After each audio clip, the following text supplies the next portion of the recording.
అందరికీ స్వాగతం సుస్వాగతం. ప్రతి వారం వాసవ నరసింహంలో ఆరోగ్య సదస్సు నిర్వహించుకుంటున్నాం. గత 26 సంవత్సరాలుగా ఎటువంటి బ్రేక్ లేకుండా ప్రతి వారం చేస్తాం. ఇది 1362వ కార్యక్రమం.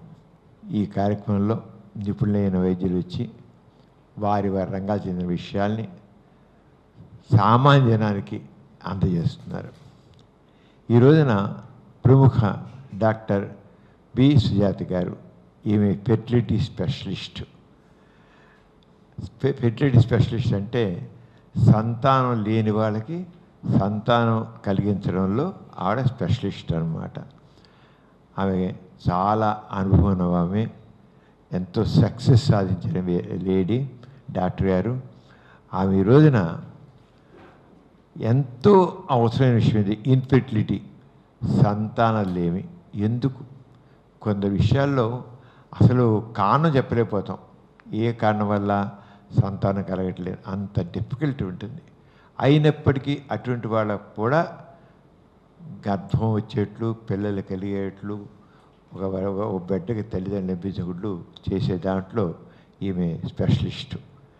అటువంటి మంచి స్పెషలిస్ట్ అనేటి డాక్టర్ వి సుజాత గారు ఈ రోజున ఇన్ఫెర్టిలిటీ అనే విషయం పైన మాట్లాడుతున్నారు. మీరందరూ శ్రద్ధగా వినండి. ఫేస్బుక్ ఫ్రెండ్స్, మీరు ప్రతి వారం ఫేస్బుక్లో చూస్తున్నారు. ఎంతో ఇంపార్టెంట్ టాపిక్ ఇది, ఎందరినో వేధిస్తున్న సమస్య. ముఖ్యంగా ఈ ఆధునిక మోడర్న్ ఏజ్లో ఎంతోమంది సంతానం లేమితో బాధపడతారు. ముఖ్యంగా లేట్ మ్యారేజ్ కానివ్వండి, వీటన్నిటి వల్ల కూడా ఇవన్నీ వస్తున్నాయి. అంచేత ఆ విషయాన్ని మీరు చూడనే కాదు, మీరు మీ ఫ్రెండ్స్ కూడా షేర్ చేయండి. అలాగే ఇదే కార్యక్రమం ఒక 2-3 రోజుల్లో సమరం హెల్త్ ఛానల్ యూట్యూబ్లో ఉంది కదా, మీ అందరూ చూస్తూ ఉంటారు. సమరం హెల్త్ ఛానల్ అని దాంట్లో కూడా యూట్యూబ్లో వస్తుంది, చూడండి. ఇప్పుడు లైవ్ చూస్తున్నారు ఫేస్బుక్లో. తర్వాత ఇదే కార్యక్రమాన్ని మీరు ఫేస్బుక్ యూట్యూబ్లో చూస్తారు, చూడమని కోరుతున్నాను. నా over to doctor V Sujatha గారు to explain about the infertility. అందరికీ ఎంతో ఉపయోగమైన విషయం. ఇప్పుడు అందులో మోడర్న్ ఏజ్లో ఎందరినో కలవరపరుస్తున్న సంబంధించిన ఇది, వారిని మాట్లాడాల్సిన కోరుతున్నాను. అందరికీ నమస్కారం అండి. నాకు ఈ అవకాశం ఇచ్చినందుకు సమరం గారికి చాలా కృతజ్ఞతలండి. పలుమార్లు ఈ వారం జరిగే హెల్త్ ఎడ్యుకేషన్ ప్రోగ్రామ్కి ఇక్కడ పాల్గొనడం జరిగింది నేను. సో నా పేరు డాక్టర్ సుజాత వెల్లంకి. నేను ఒయాసిస్ ఫర్టిలిటీలో ఫర్టిలిటీ స్పెషలిస్ట్ విజయవాడలో 10 years నుంచి చేస్తున్నాను. మేడం కానీ సార్ కానీ పిలిచినప్పుడల్లా మనకి ఈ టాక్ మీకు అవగాహన కలిగించడానికి, సంతానలేమి సమస్యతో ప్రాబ్లం ఉన్న వాళ్ళకి కొంతవరకు అవేర్నెస్ క్రియేట్ చేయడం కోసం ఈ సెషన్లో చెప్తూ ఉంటాము. ఈరోజు ఉన్న సెషన్లో మనం మాట్లాడేది ఏంటంటే, చాలామందికి అన్ని రిపోర్ట్స్ బాగున్నాయి, ఏ ప్రాబ్లము లేదు, డాక్టర్ గారు ఐడెంటిఫై చేశారు, టెస్ట్ బాగున్నాయి, కౌంట్ బాగుంది, ఎవరి దగ్గరికి వెళ్ళినా ఎన్ని రిపోర్ట్స్ చూపించినా కూడా అంతా బాగుంది, కానీ మాకు ప్రెగ్నెన్సీ రావట్లేదు. ఇటువంటి సమస్యతో చాలామందిని మనం చూస్తూ ఉంటాం. 3 సంవత్సరాలు, 4 సంవత్సరాలు, 8 సంవత్సరాలు ఇట్లా పెళ్ళైన తర్వాత కూడా నెలసర్లు కరెక్ట్గా వస్తాయి, కౌంట్ చేయించుకుంటారు, బాగుంటుంది, అయినా రావట్లేదు. సో న్యాచురల్గా అందదా, ఇంకొన్నాళ్ళు ట్రై చేద్దాము, మాకు అవకాశం ఉంటుందా లేదా, ఇట్లాంటి పలు ప్రశ్నలతోటి చాలామంది ఆలోచనలో పడిపోతూ ఉంటారు. అటువంటి వారి కోసం ఈరోజు ఈ కొంచెం సేపట్లో అసలు ఈ సమస్య ఏంటి, ఈ సంతానలేమి సమస్యకు గల కారణాలు ఏంటి, అన్ని రిపోర్ట్స్ బాగున్నా ఎందుకు మీకు ప్రెగ్నెన్సీ రావట్లేదు, వీటి గురించి కొంచెం వివరంగా చర్చించుకుందాం. అయితే మీకు తెలిసిన వాళ్ళల్లో ఎవరైనా కూడా 1 year దాటిన తర్వాత కూడా ప్రెగ్నెన్సీ రావట్లేదు అన్న వాళ్ళకి తప్పకుండా ఈ వీడియో లింక్ షేర్ చేయండి.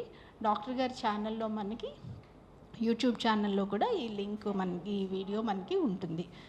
సో ఇట్లా అన్ని రిపోర్ట్స్ బాగున్నా ప్రెగ్నెన్సీ రావట్లేదు అని అనుకుంటున్నప్పుడు దాన్ని మనం అన్ఎక్స్ప్లెయిన్డ్ ఇన్ఫర్టిలిటీ లేదా వివరణ లేని వ్రంధత్వం, అంటే కారణాలు తెలియట్లేదు మనకి అని అనుకుంటూ ఉంటాం. సో ఈ అన్ఎక్స్ప్లెయిన్డ్ ఇన్ఫర్టిలిటీ అనేది మనం చూసుకుంటే 30% మందికి, అంటే 10లో 3 ఈ సమస్య ఉంటుందన్నమాట. 30% మందికి సంతానం కలగట్లేదు అని అనుకునే వాళ్ళకి, అంటే ఒక సంవత్సర కాలం పాటు ప్రయత్నం చేస్తున్నారు, రెగ్యులర్గా భార్యాభర్త కలుస్తున్నారు, అయినా కూడా ప్రెగ్నెన్సీ రావట్లేదు అన్నప్పుడు ఈ సమస్య మనం ఎందుకు అవ్వట్లేదు అనే దాన్ని మనం పరిష్కారం కోసం వివరాల్లోకి చూడాల్సి వస్తుంది. ఇక వివరాల్లోకి వెళ్తే దీంట్లో మనం దీన్ని మనం డయాగ్నోస్ చేస్తాము. ముఖ్యమైనది నెలసర్లు. డేట్స్ కరెక్ట్గా వస్తున్నాయా లేదా, నెలసర్లు కరెక్ట్గా రానంత వరకు మనకి ప్రాబ్లం ఉంది, పీరియడ్స్ ప్రాబ్లం, ఎగ్ రిలీజ్ అవ్వట్లేదు అనేది తెలిసిపోతుంది. నెలసర్లు కరెక్ట్గా వస్తున్నాయి అంటే ఎగ్ రిలీజ్ అవుతుంది. 21 రోజుల నుంచి 35 రోజుల లోపు కనుక పీరియడ్స్ వస్తే కనుక అది మంచిగా పీరియడ్స్ రెగ్యులర్గా ఉన్నట్టు. భార్యాభర్త రెగ్యులర్గా కలుస్తున్నారు. రెగ్యులర్ అంటే ఏంటి, అసలు ఎంత ఫ్రీక్వెంట్గా కలిస్తే మనం రెగ్యులర్ అనుకుంటాం? కనీసం వారంలో 3 నుంచి 4 సార్లు భార్యాభర్త కలిసేటట్టుగా ఉండి, అండాశయం నుంచి గుడ్డు విడుదలయ్యేటప్పుడు ఒకరోజు ముందు అండాశయం నుంచి గుడ్డు విడుదలైన రోజు కలుస్తూ ఉంటే దాన్ని మనం రెగ్యులర్గా కలవటం అంటాం. మరి ఎగ్ రిలీజ్ అవుతుంది లేదు ప్రతిసారి చెప్పలేం కదా. సో అందుకని ఎవ్రీ ఆల్టర్నేట్ డే కానీ, రోజు మార్చి రోజు కానీ, వారంలో ఒక 4 times వరకు, అంటే ఒక రోజుకి మించి గ్యాప్ అనేది లేకుండా భార్యాభర్త కలిసేలాగా చూసుకోవాలి. అట్లా కూడా చేస్తున్నా కూడా ప్రెగ్నెన్సీ రావట్లేదా, అప్పుడు కారణాలు వేటిని మనం వెతుక్కోవాలి. సో నెక్స్ట్ మనం చూసుకునేది ట్యూబ్స్ టెస్ట్. ఈ ట్యూబ్స్ ఎలా ఉన్నాయి అనేది మనం ఎక్స్రేలో టెస్ట్ చేసి చూసుకోవచ్చు. సో ఈ ఎక్స్రే టెస్ట్ డేట్ వచ్చిన 7వ రోజు చూసామంటే కనుక ట్యూబ్స్ బాగున్నాయా లేవా. ట్యూబ్స్ క్లోజ్ అయినాయి అనుకోండి, ఎంత రిపోర్ట్స్ నార్మల్ ఉన్నాయి, కౌంట్ బాగుంది, లేదా ఎగ్ రిలీజ్ అవుతుంది, ప్రెగ్నెన్సీ వచ్చే అవకాశాలు లేదు. ఎందుకంటే న్యాచురల్గా ప్రెగ్నెన్సీ రావాలి అని మనం చూసుకుంటున్నప్పుడు ఇది గర్భసంచి అన్నమాట. సో భార్యాభర్త కలిసినప్పుడు స్పర్మ్ ఇక్కడ కలిసినాక ఆ స్పర్మ్ అంతా ప్రయాణం చేసుకుంటా ట్యూబ్లో నుంచి వచ్చి అండాశయం నుంచి గుడ్డు విడుదలవుతున్నప్పుడు విడుదలైన గుడ్డు స్పర్మ్ 2 ఇక్కడ ఫెలోపియన్ ట్యూబ్లో కలుస్తాయి. ఈ ఫెలోపియన్ ట్యూబ్లో కలిసినాక ఎంబ్రియో వచ్చి ఇక్కడ అతుక్కుంటుంది. ఒకవేళ ఈ ట్యూబ్ మూసుకుపోయిందనుకోండి, ఈ ఎగ్ స్పర్మ్ కలవలేవు కదా. సో అప్పుడు ప్రెగ్నెన్సీ వచ్చే అవకాశాలు కష్టమైపోతుంది అనమాట. సో స్కాన్ చేసుకుని ఎన్ని ఫాలికల్స్ ఉన్నాయి, ట్యూబ్స్ టెస్ట్, పీరియడ్ రెగ్యులర్గా వస్తుందా లేదా, నెలసరి కరెక్ట్గా ఉందా లేదా, కౌంట్ బాగుందా లేదా, ఇవి బేసిక్గా మనం ప్లాన్ చేసుకుంటున్నప్పుడు, ప్రెగ్నెన్సీ ప్లాన్ చేసుకుంటున్నప్పుడు మీరు చూసుకోవాల్సిన బేసిక్గా చూసుకునే టెస్ట్. వీటిల్లో ఎక్కడ ప్రాబ్లం ఉన్నా సరే మనం వెంటనే వైద్యుల్ని కలవాల్సిన అవసరం ఉంటుంది. ఇక నెక్స్ట్ వచ్చేటప్పటికి ఎంత వయసు, ఏజ్ ఒకటి, ఎన్ని సంవత్సరాలు అయింది మ్యారేజ్ అయ్యి. సో ఇప్పుడు మనకి ఏజ్ పెరిగే కొద్దికి 30 సంవత్సరాలు అప్పుడు ఉండాల్సిన అంటే చాలా వరకు ప్రెగ్నెన్సీ ఛాన్సెస్ బాగుంటాయి అన్నమాట. ఓన్లీ 7% మందికి ప్రెగ్నెన్సీస్ రావు. అదే 40 years ఏజ్ వచ్చేటప్పటికి 33% మందికి రావు. సో ఇన్ఫర్టిలిటీ అవకాశాలు వయసు పెరిగే కొద్దికి పెరిగిపోతూ ఉంటాయి. 45 years ఏజ్ వచ్చేటప్పటికి 90% మందికి ప్రెగ్నెన్సీస్ వచ్చే ఛాన్సెస్ తగ్గిపోతాయి. సో ఛాన్సెస్ ఎలా ఉంటాయి అంటే, ఒక 1 year నుంచి ట్రై చేస్తున్నారు మీరు ప్రెగ్నెన్సీ కోసం, ఫస్ట్ మంత్లో ప్రెగ్నెన్సీ వచ్చే ఛాన్సెస్ 38% ఉంటుంది. 1 monthలో ప్రెగ్నెన్సీ వచ్చే ఛాన్సెస్ 92% ఉంటుంది. అంటే 8% మందికి మాత్రమే అన్నీ బాగుంటే 1 year తర్వాత ప్రెగ్నెన్సీస్ రావటానికి కష్టతరం అవుతుంది అన్నమాట. ఇంకోటి మనం చూసుకోవాల్సింది, ఏజ్ పెరిగే కొద్దికి ఫర్టిలిటీ తగ్గిపోతూ ఉంటుంది. ఇక ఎంత కాలం నుంచి పెళ్ళయింది, సో పెళ్ళయి ఎన్ని సంవత్సరాలు అయింది, పెళ్ళయి 2 years లోపు అయితే 85% ఛాన్సెస్ ఉంటాయి. అదే 5 years అయిందనుకోండి 30%కి పడిపోతుంది. సో మనం 5 years, కొన్నిసార్లు మా తెలిసిన వాళ్ళకి 5 yearsకి కానీ పుట్టలేదు, మా అమ్మగారు వాళ్ళకి 7th yearలో పుట్టాను నేను, ఇటువంటివన్నీ వింటూ ఉంటాం, మనం పక్కన చెప్పుకుంటూ ఉంటారు. అయితే ఆ అవకాశాలు ఓన్లీ 30% అనమాట. సో బాగా హైయెస్ట్ ఛాన్సెస్ ఫస్ట్ 2 yearsలో ఉంటుంది, అది కూడా మీ వయసు 35 years కన్నా తక్కువ ఉన్నప్పుడు. సో లేట్ చేసుకోకుండా అర్లీగా ప్లాన్ చేసుకోవటం అనేది చాలా ఇంపార్టెంట్. ఇకపోతే మనం చూసుకోవాల్సింది, ఎందుకు రావట్లా ఈ ప్రెగ్నెన్సీ, అసలు ఎందుకు రావట్లేదు అనేది చూసుకుంటే, అసలు భార్యాభర్త కలిసినప్పుడు ఈ స్పర్మ్ లోపలికి వెళ్తుందా లేదా, ఎగ్ని కలవటానికి. ఈ స్పర్మ్ కనుక లోపలికి వెళ్ళకపోయినా కూడా, ఎక్కడైనా ఈ ట్యూబ్ దగ్గర బ్రేక్ అయ్యి వెళ్ళకపోయినా కూడా ప్రెగ్నెన్సీస్కి అడ్డంకులు ఏర్పడతాయి. అట్లనే ఫర్టిలైజేషన్ ఫెయిల్యూర్, ఎంబ్రియో మంచి క్వాలిటీ లేకపోతే ఆ ఎంబ్రియో వచ్చి గర్భసంచిలో అతుక్కోవటానికి కష్టాలైనా కూడా ప్రెగ్నెన్సీస్ రావు. సో ఎట్లా మనం వీటిని ఐడెంటిఫై చేస్తాం? సో నెలసర్లు కరెక్ట్గా వస్తున్నప్పుడు మనం సింపుల్గా ఎగ్ రిలీజ్ అవుతుందా లేదా అని అల్ట్రాసౌండ్ స్కాన్లో చూసుకోవచ్చు, లేదా సింపుల్ ఎగ్జామినేషన్ ఎండోమెట్రియం టెస్ట్ చేసి కూడా మనం చూసుకోవటానికి అవకాశాలు ఉంటాయి. సో మనం చూసుకునే కారణాల్లో జన్యుపరమైన లోపాలున్న, ఎగ్ సరిగ్గా లేకపోయినా కూడా ప్రెగ్నెన్సీస్ రావడానికి ఆటంకాలనే మనం చూస్తూ ఉంటాం. ఇక ఎగ్ క్వాలిటీ ఎలా ఉంది? ఎగ్ క్వాలిటీ ఎలా ఉంది అని మనం చూసుకునేటప్పుడు ఏఎంహెచ్ టెస్ట్, ఓవేరియన్ రిజర్వ్ బాగుందా లేదా అనేది ఏఎంహెచ్ టెస్ట్ ఒకటి మనం చూసుకోవచ్చు. నెక్స్ట్ ట్యూబ్స్ గురించి చెప్పాను నేను. తర్వాత అల్ట్రాసౌండ్ స్కాన్లో మనకి ఏం కనపడుతుంది అంటే, మనకి గర్భసంచిలో ఏమైనా గడ్డలు ఉన్నాయా, ఫైబ్రాయిడ్ లాంటి గడ్డలు ఉన్నాయా, పాలిప్స్ లాంటివి ఏమైనా ఉన్నాయా, లేదా గర్భసంచి పక్కన ఏమైనా తిత్తులు ఉన్నాయా, ఇటువంటివన్నీ కూడా మనం సింపుల్ అల్ట్రాసౌండ్ స్కాన్లో ఐడెంటిఫై చేసుకోవచ్చు. గర్భసంచి మనం స్కాన్ చేసి క్యావిటీ బాగుంది అని వస్తే పెద్దగా ఎక్కువ యూట్రస్ మీద ఇవాల్యుయేషన్ మనకి అవసరం లేదు. ఇక లాప్రోస్కోపీ, చాలాసార్లు ప్రెగ్నెన్సీ రావట్లేదు, కారణాలు తెలియట్లేదు అనుకుంటే లాప్రోస్కోపీ చేసి చూద్దాము ఏమైనా ప్రాబ్లం ఉందేమో అని వింటూ ఉంటాం. అసలు ఈ లాప్రోస్కోపీ అవసరమా, లేదా ఎవరికి చేయాలి ఈ లాప్రోస్కోపీ? సో ప్రెగ్నెన్సీ ఎందుకు రావట్లేదు అనేది కనుక్కోవటం కోసం లాప్రోస్కోపీ చేయాల్సిన అవసరం లేదు.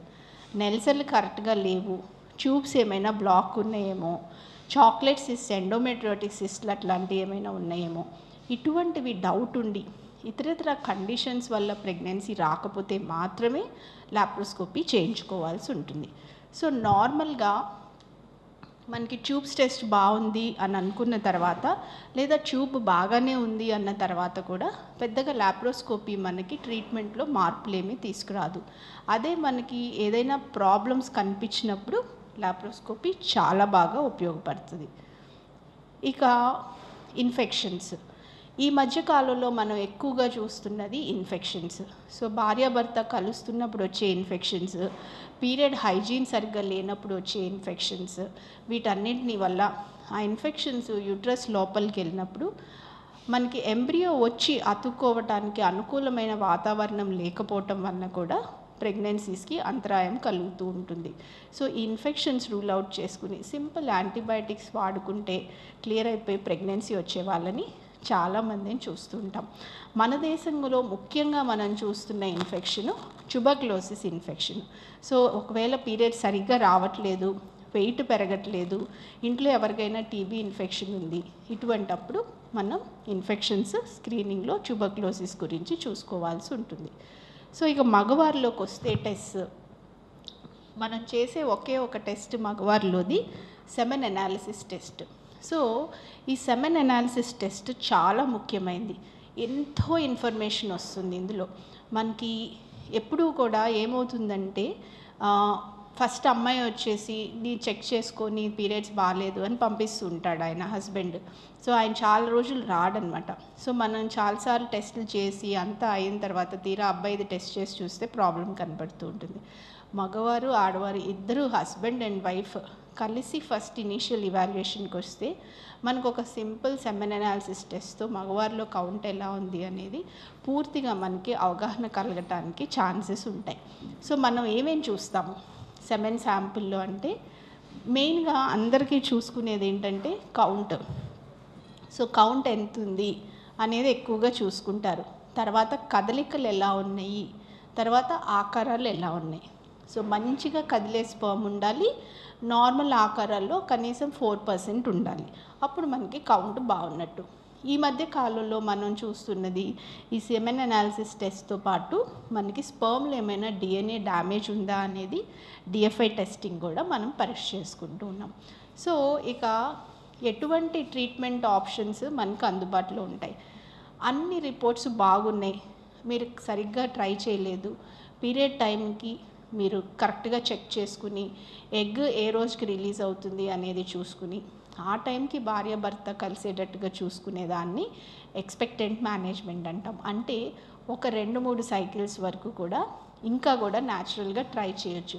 ఎక్కడైనా కదలికల ప్రాబ్లం ఉన్నప్పుడు మనం ఐయుఐ కానీ లేదా ఎగ్ క్వాలిటీ ఇష్యూస్ కానీ ట్యూబ్లో ఏమైనా ప్రాబ్లం ఉండొచ్చు అని అనుకున్నా లేదా ఆల్రెడీ చాలాసార్లు చాలా నెలలు న్యాచురల్గా ట్రై చేసినప్పుడు మనం ఐయుఐ లేదా ఐవిఎఫ్ఎక్స్ ఇలాంటి ట్రీట్మెంట్ ఆప్షన్స్కి వెళ్తూ ఉంటాం. సో ఇట్లా మనం మెడికల్గా కూడా ట్రీట్మెంట్ ఆప్షన్స్కి వెళ్తూ ఉండగా కూడా కొన్ని రకాల ఫ్యాక్టర్స్ మనం చూసుకుంటే ఛాన్సెస్ ఎట్లా ఉంటాయి, సక్సెస్ రేట్ ఎట్లా ఉంటుంది అనేది ఐడెంటిఫై చేసుకోవచ్చు.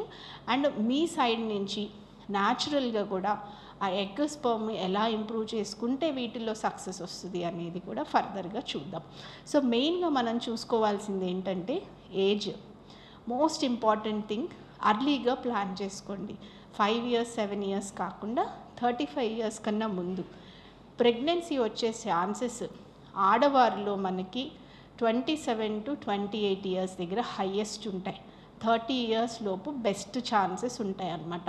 సో అట్లనే మ్యారేజ్ అయ్యి 5 years లోపు హయ్యెస్ట్ ఛాన్సెస్ ఉంటాయి. ఈ ఆపర్చునిటీని పోగొట్టుకోకుండా ప్రెగ్నెన్సీని ఆ టైంలో విగ్రస్గా ప్లాన్ చేసుకునేలాగా మీరు చూసుకోవాల్సి ఉంటుంది. సో మనకి ట్రీట్మెంట్ ఏమీ లేకపోయినా కూడా ఒక 6 months లోపు న్యాచురల్గా వచ్చేసేయాలి. లేదా ఒక 6 cycles ఐయుఐ లేదా ఒక 2 cycles ఐవిఎఫ్ ఇట్లా మనం ప్లాన్ చేసుకోవాల్సి ఉంటుంది. సో న్యాచురల్గా మనకి కదలికలు బాగున్నాయి, స్పర్మ్ పారామీటర్స్లో మొటిలిటీ బాగుంది అంటే న్యాచురల్గా ట్రై చేయండి. ఒకవేళ మొటిలిటీ బాగాలేదు ఐయుఐకి వెళ్తాం, ఎగ్ క్వాలిటీ బాగాలేదు ఐవిఎఫ్కి వెళ్ళండి. సో ఇక్కడ మనం ఎట్లా క్వాలిటీ ఇంప్రూవ్ చేసుకోవచ్చు. మగవారిలో చూసుకుంటే మనం కౌంట్ ఇంప్రూవ్మెంట్ కానీ కదలికలు కానీ ఇంప్రూవ్మెంట్ చేసుకోవాలి అనుకుంటున్నప్పుడు చాలా ముఖ్యమైనది స్మోకింగ్ 13% ఛాన్సెస్ ఫర్టిలిటీని కలిగిస్తుంది. సో ఆ స్మోకింగ్ అనేది మీకు పుట్టబోయే బిడ్డని కాల్చేస్తుంది. సో మిస్క్యారేజెస్ కానీ ప్రెగ్నెన్సీ రాకపోవటానికి కానీ అడ్డంకులు. ఇంట్లో హస్బెండ్ స్మోకింగ్ చేస్తున్నా అమ్మాయికి మిస్క్యారేజ్ అయ్యే ఛాన్సెస్ ఉంటాయి. అట్లనే అబ్బాయి ఓన్గా స్మోక్ చేసుకుని వచ్చినా కూడా కౌంట్ కదలికలు స్పర్మ్ డిఎన్ఏ డ్యామేజ్ అయ్యి రిస్క్ ఆఫ్ అబార్షన్స్ ఎక్కువగా ఉంటాయి. So first and foremost thing మీరు చూడాల్సింది ఏంటి అంటే మగవారిలో స్మోకింగ్ హ్యాబిట్ ఉంటే కనుక ప్రెగ్నెన్సీస్ రావట్లేదు ఒక 1 yearగా ట్రై చేస్తున్నా అన్న వాళ్ళు ఖచ్చితంగా దీన్ని ఆపేయాల్సిన అవసరం ఉంటుంది. నెక్స్ట్ మనం చూసుకునేది మన జీవన విధానంలో మార్పుల్లో ఫిజికల్ యాక్టివిటీ, ఎక్సర్సైజ్. సో ఎంతో ఒకంత ఏదో ఒక రకంగా యాక్టివ్గా ఉండండి. వాకింగ్ చేయండి, ఎక్సర్సైజ్ చేసుకోండి, స్ట్రెంగ్త్ ట్రైనింగ్ చేసుకోండి. ఏదో ఒక రకంగా ఫిజికల్ యాక్టివిటీ రోజుకు 1 గంట సేపన్నా ఉండేలాగా చూసుకోవాలి. ఇంకో ముఖ్యమైనది నేను చాలా వరకు అందరికీ చెప్పేది స్లీప్ ప్యాటర్న్. రోజు కనీసం 8 గంటలు నిద్ర ఉండేలాగా చూసుకోవాలి. ఒకే టైంకి పడుకుని ఒకే టైంకి లేచేలాగా. ఈ మధ్యకాలంలో మనకి సెల్ ఫోన్స్ ఇవన్నీ ఎక్కువగా వచ్చేసిన తర్వాత రాత్రి 10, 11, 12 ఏ టైం పడుకుంటున్నారో కూడా తెలియట్లేదు. సో ఇటువంటి ఫీచర్స్ ఉన్న వాళ్ళల్లో ప్రెగ్నెన్సీస్ రావటానికి ఇబ్బందులు కలగటం అనేది మనం చూస్తున్నాం. నిద్రకు పడుకునే ముందు కనీసం 2 నుంచి 3 గంటల వరకు ఏమీ తినకూడదు. ఇట్లా ఒక బిర్యానీ తినే స్టప్ ఒక అరగంటలో పడుకుంటే మనకి పని జరగదు. సో ఇవన్నీ కూడా మీ ప్రెగ్నెన్సీని డిలే చేసే ఛాన్సెస్. సో నిద్ర మీద కాన్సన్ట్రేట్ చేయండి, ఫిజికల్ యాక్టివిటీ ఒకటి కాన్సన్ట్రేట్ చేయండి, అండ్ మంచి ప్రో ఫర్టిలిటీ డైట్, ఆహారం మంచిగా డైటరీ చేంజెస్ మీరు తీసుకోవటం చాలా చాలా ఇంపార్టెంట్. సో అంతా బాగానే తింటాము, మేము ఇంట్లోనే తింటాము, అన్నీ మేము హెల్తీగానే తింటాము అని అనుకుంటూ ఉంటారు. ఒక్కసారి మీరు తీసుకుంటున్న ఫుడ్ బ్యాలెన్స్డ్గా ఉందా లేదా, దాంట్లో హెల్తీ ఫ్యాట్స్ ఉన్నాయా, దాంట్లో హై ప్రోటీన్ కంటెంట్ ఉందా, లేదా మనకి హై లెవెల్ ఆఫ్ లో కార్బోహైడ్రేట్స్ ఉన్నాయా, ఇవి చూసుకోవాలి. So life style changes first step ఎప్పుడైనా ప్రెగ్నెన్సీ ప్లాన్ చేసుకుంటున్నప్పుడు.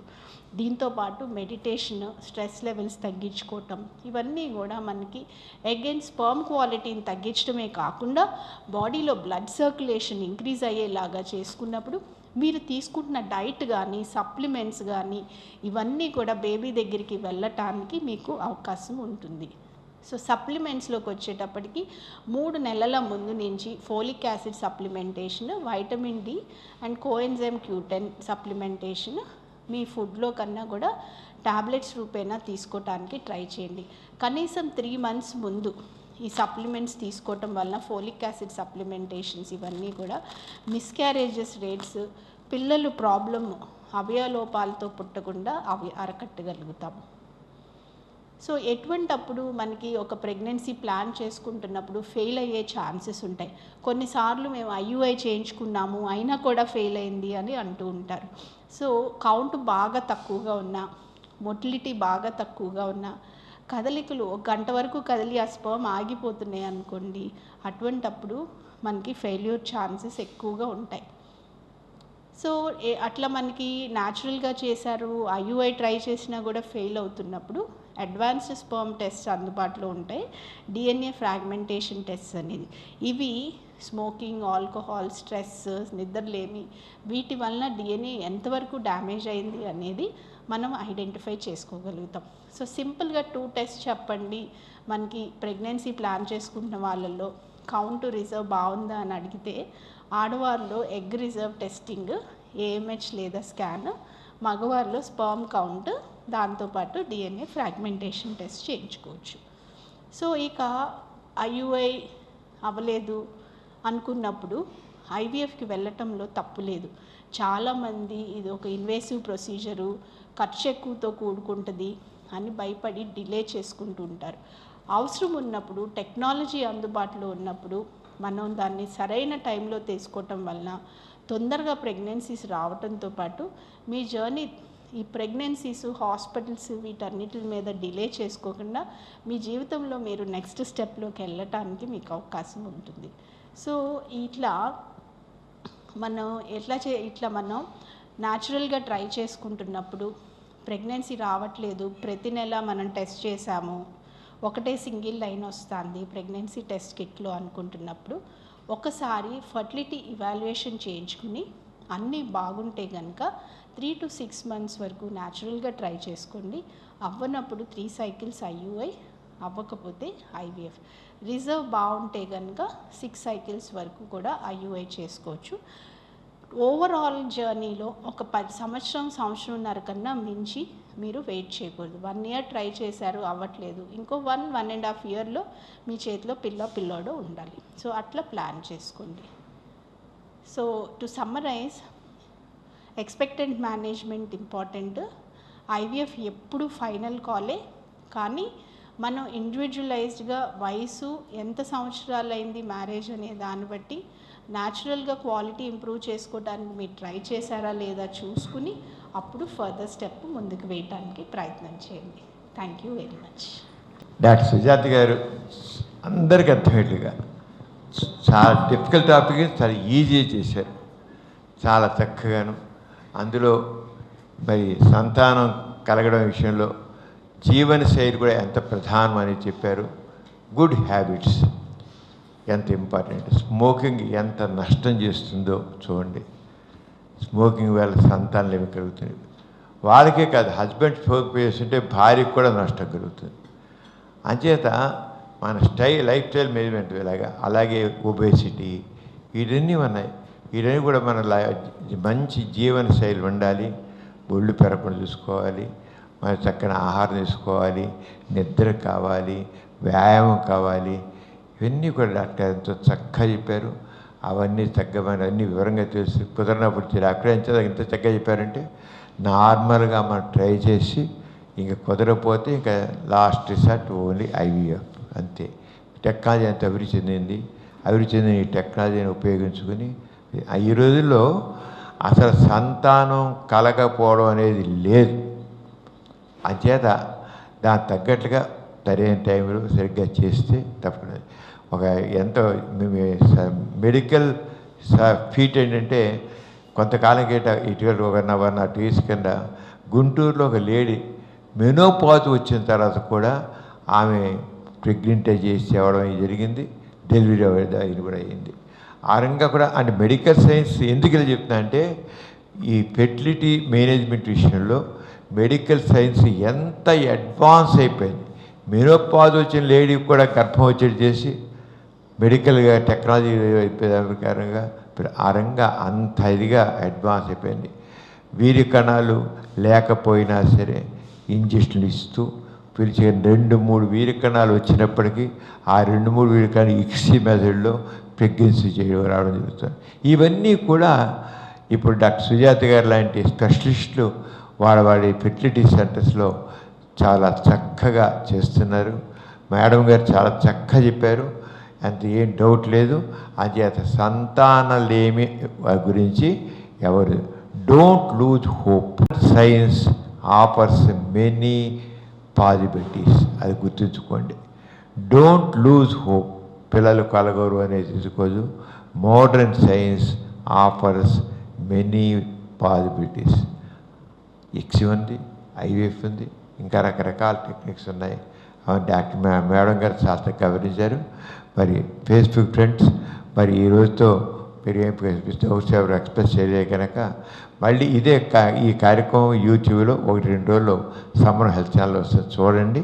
అలాగే ఇప్పుడు మోడర్న్ ఏజ్లో ఈ ఇన్ఫెర్టిలిటీ అనేది పెద్ద ప్రాబ్లంగా ఉంది. చాలామంది పిల్లలు పడ్డారు. దానికి కొంత చాలా వరకు అంటే మన లైఫ్ స్టైల్. డాక్టర్ గారు చాలా చక్కగా ఎక్స్ప్లెయిన్ చేశారు. మన లైఫ్ స్టైల్ చాలా డిస్టర్బ్డ్గా ఉంది. అంచేత వాటన్నింటిలో కరెక్ట్ చేసుకుని తగ్గ అవుతుంది. అంచేత చేయాలని కోరుతూ మేడం గారు చాలా బాగా చెప్పారు. Thank you very much. మా ఫేస్బుక్ ఫ్రెండ్స్ చెప్పిన అలాగే ప్రేక్షకులు చెప్పిన ధన్యవాదాలు తెలియజేస్తున్నాను. మీరు అందరికీ అర్థమయ్యే రీతిలో చాలా చక్కగా చెప్పారు madam. Thank you very much.